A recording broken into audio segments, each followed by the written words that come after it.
энергетика тармағы бойынша, су бойынша. Мен ачығыла айтып қойайын.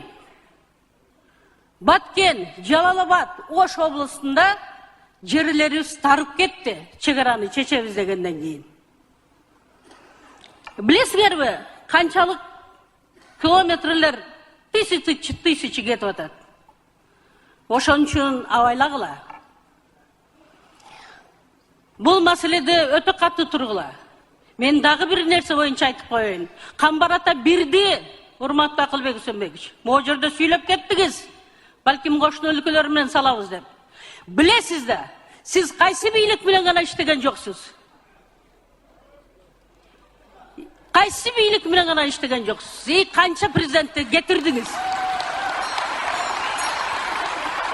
Айтайын дегеним, Камбарата бирди, бул суунун башы, ГЭСтердин башы.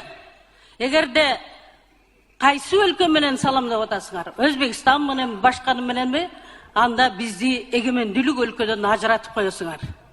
Биздин алтындан да кымбат бул суубуз, энергетика.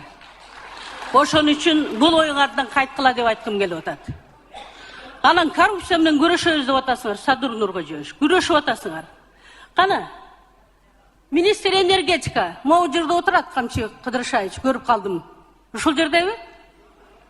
20 миллиондон ашык ушар кетирген азыркы Талай Ибраев деген. Министр болуп отурат. Жашырып койсуңар, менин убактым кетип калды. Доскул деген. Азыр кышта биз кыйналабыз. Бул өтө татаал абалга келип калабыз.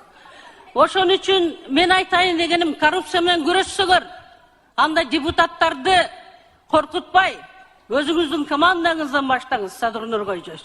Аларды крышевать этпеңиз. Бул өтө орчундуу маселе.